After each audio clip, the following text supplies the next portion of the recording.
श्री गणपतये नमः। राधे राधे मेरे प्यारे भाइयों बहनों माताओं व बंधुओं। रोजाना दूध दही शहद फल और बेलपत्र भांग धतूरा अर्पित करें। और यदि ये सब नहीं कर सकते तो फागुन मास में भगवान शिव की इन कथाओं को अवश्य सुने जो रोजाना मैं आपके लिए लेकर आऊंगी।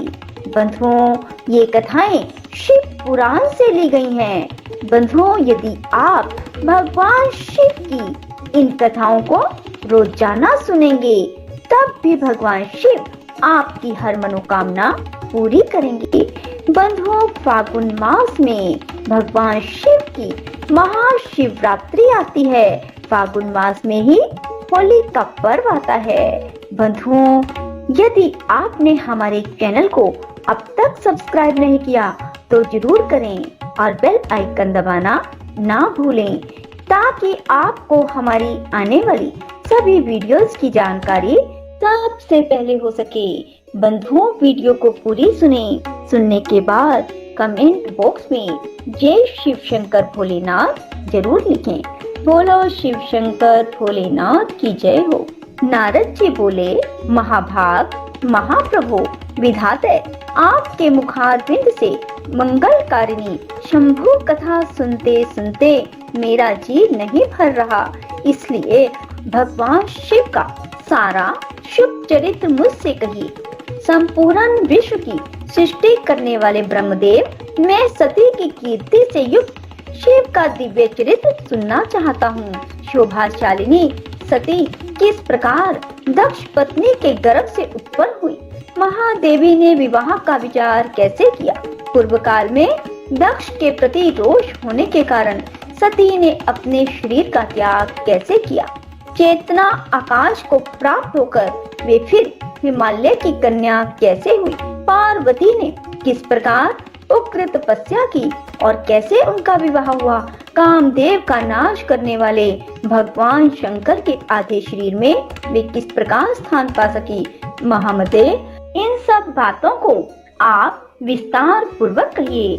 आपके समान दूसरा कोई संशय का निवारण करने वाला ना है ना होगा। ब्रह्मा जी ने कहा, मुने, देवी सती और भगवान शिव का शुभ यश परम पावन दिव्य गोपनीय से भी अत्यंत गोपनीय है। तुम वह सब मुझसे सुनो। पूर्व काल में भगवान शिव निर्गुण निर्विकल्प निराकार शक्ति रहित चिन्मय तथा सत और असत से विलक्षण स्वरूप में प्रतिष्ठित थे। फिर वे ही प्रभु सगुण और शक्तिमान होकर विशिष्ट रूप धारण करके स्थित हुए। उनके साथ भगवती उमा विराजमान थी।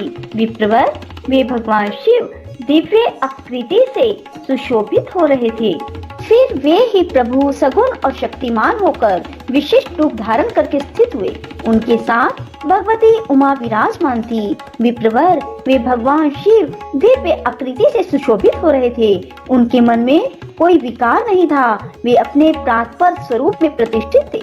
मुनि श्रेष्ठ उनके बाएं अंग से भगवान विष्णु, दाएं अंग से मैं ब्रह्मा और मध्य अंग अर्थात हृदय से रुद्रदेव प्रकट हुए। मैं ब्रह्मा सृष्टि करता हुआ भगवान विष्णु जगत का पालन करने लगे और स्वयं रुद्र ने संहार का कार्य संभाला। इस प्रकार भगवान सदाशिव स्वयं ही तीन रूप धारण करके स्थित हुए। उन्हीं की आराधना करके मुझ लोक पितामह ब्रह्मा ने देवता, असुर और मनुष्य आदि संपूर्ण जीवों की सृष्टि की। दक्ष आदि प्रजापतियों और देव शिरोमणियों की सृष्टि करके मैं बहुत प्रसन्न हुआ। अपने को सबसे अधिक ऊंचा मानने लगा। मुने, जब मरीचि, अत्रि, पुलह, पुलस्त्य, अंगिरा, कर्तु, वशिष्ठ, नारद, दक्ष और भृगु इन महान प्रभावशाली मानस पुत्रों को मैंने उत्पन्न किया, तब मेरे हृदय से उत्पन्न मनोहर रूप वाली एक सुंदर नारी उत्पन्न हुई जिसका नाम संध्या था। वह दिन में क्षीण हो जाती, परंतु सायंकाल में उसका रूप सौंदर्य खिल उठता। वह मूर्तिमती साय संध्या ही थी और निरंतर किसी मंत्र का जप करती रहती थी। सुंदर भुवों वाली वह नारी सौंदर्य की चरम सीमा को पहुंची हुई थी और मुनियों के भी मन को मोह लेती थी। इसी तरह मेरे मन से एक मनोहर पुरुष भी प्रकट हुआ जो अत्यंत अद्भुत था। उसके शरीर का मध्य भाग पतला था, दांतों की पंक्तियां बड़ी सुंदर थी। उनके अंगों से मतवाले हाथी किसी दंत प्रकट होती थी। नेत्र प्रफुल्ल कमल के समान शोभा पाते थे। अंगों में केसर लगा था जिसकी सुगंध नासिका को तृप्त कर रही थी। उस पुरुष को देखकर दक्ष आदि मेरे सभी पुत्र अत्यंत उत्सुक हो उठे। उनके मन में विस्मय भर गया था। जगत की सृष्टि करने वाले मुझ जगदीश्वर ब्रह्मा की ओर देखकर उस पुरुष ने विनय से गर्दन झुका दी और मुझे प्रणाम करके कहा। वह पुरुष बोला, ब्राह्मण, मैं कौन सा कार्य करूँगा? मेरे योग्य जो काम हो उसमें मुझे लगाइए, क्योंकि विधाता आज आप ही सबसे अधिक माननीय और योग्य पुरुष हैं। यह लोक आपसे ही शोभित हो रहा है। ब्रह्मा जी ने कहा, भद्र पुरुष, तुम अपने इसी स्वरूप से तथा फूल के बने हुए 5 बाणों से स्त्रियों और पुरुषों को मोहित करते हुए सृष्टि के सनातन कार्य को चलाओ। इस चराचर त्रिभुवन में ये देवता आदि कोई भी जीव तुम्हारा तिरस्कार करने में समर्थ नहीं होंगे। तुम छिपे रूप से प्राणियों के हृदय में प्रवेश करके सदा स्वयं उनके सुख का हेतु बनकर सृष्टि का सनातन कार्य चालू रखो। समस्त प्राणियों का जो मन है वह तुम्हारे पुण्य में बाण का सदा अनायास ही अद्भुत लक्ष्य बन जाएगा और तुम निरंतर उन्हें मदमत किए रहोगे। यह मैंने तुम्हारा कर्म बताया जो सृष्टि का प्रवर्तक होगा।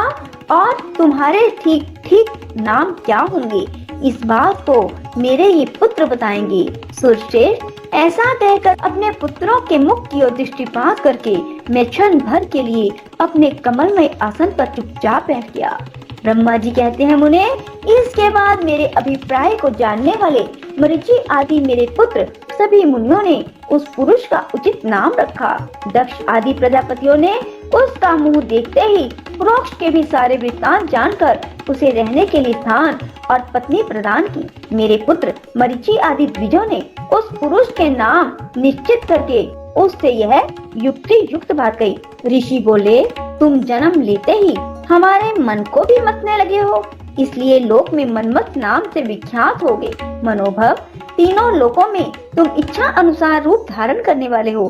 तुम्हारे समान सुंदर दूसरा कोई नहीं, अतः काम रूप होने के कारण तुम काम नाम से भी विख्यात हो। लोगों को मदमत बना देने के कारण तुम्हारा एक नाम मदन होगा। तुम बड़े दर्प से उत्पन्न हुए हो, इसलिए दर्पक कहलाओगे। और सदर्प होने के कारण ही जगत में कंदर्प नाम से तुम्हारी ख्याति होगी। समस्त देवताओं का सम्मिलित बल पराक्रम भी तुम्हारे समान नहीं होगा। जो आदि प्रजापति हैं, वे ही ये पुरुषों में श्रेष्ठ दक्ष तुम्हारी इच्छा के अनुरूप पत्नी स्वयं देंगे। वह तुम्हारी कामिनी होगी। ब्रह्मा जी ने कहा, मुने, तदंतर मैं वहाँ से अदृश्य हो गया।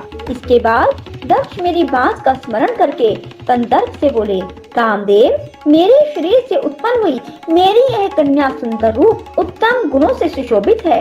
इसे तुम अपनी पत्नी बनाने के लिए ग्रहण करो। यह गुणों की दृष्टि से सर्वथा तुम्हारे योग्य है। महातेजस्वी मनोभव, यह सदा तुम्हारे साथ रहने वाली और तुम्हारी रुचि के अनुसार चलने वाली होगी। धर्मतः यह सदा तुम्हारे अधीन रहेगी। ऐसा कहकर दक्ष ने अपने शरीर के पसीने से प्रकट हुई उस कन्या का नाम रति रखकर उसे अपने आगे बिठाया और कंदर्प को संकल्प पूर्वक सौंप दिया। नारद, दक्ष की यह पुत्री रति बड़ी रमणीय और मुनियों के मन को भी मोह लेती थी। उसके साथ विवाह करके कामदेव को भी बड़ी प्रसन्नता हुई। अपनी रति नामक सुंदरी स्त्री को देखकर उसके हाव भाव आदि से अनुरंजित हो कामदेव मोहित हो गया। तात उस समय बड़ा भारी उत्सव होने लगा जो सबके सुख को बढ़ाने वाला था। प्रजापति दक्ष इस बात को सोचकर बड़े प्रसन्न थे कि मेरी पुत्री इस विवाह से सुखी है। कामदेव को भी बड़ा सुख मिला, उसके सारे दुख दूर हो गए। दक्ष कन्या रति भी कामदेव को पाकर बहुत प्रसन्न हुई। जैसे संध्या काल में मनोहारिणी विद्युन्माला के साथ मेघ शोभा पाता है, उसी प्रकार रति के साथ प्रिय वचन बोलने वाला कामदेव बड़ी शोभा पा रहा था। इस प्रकार रति के प्रति भारी मोह से युक्त रतिपति कामदेव ने उसे उसी तरह अपने हृदय के सिंहासन पर बिठाया जैसे योगी पुरुष योग विद्या को हृदय में धारण करता है। इसी प्रकार पूरन चंद्रमुखी रति भी उस श्रेष्ठ पति को पाकर उसी तरह सुशोभित हुई जैसे श्री हरि को पाकर पूरन चंद्रानना लक्ष्मी शोभा पाती है। बोलो शिव शंकर भोलेनाथ की जय हो। राधे राधे। जय श्री कृष्णा।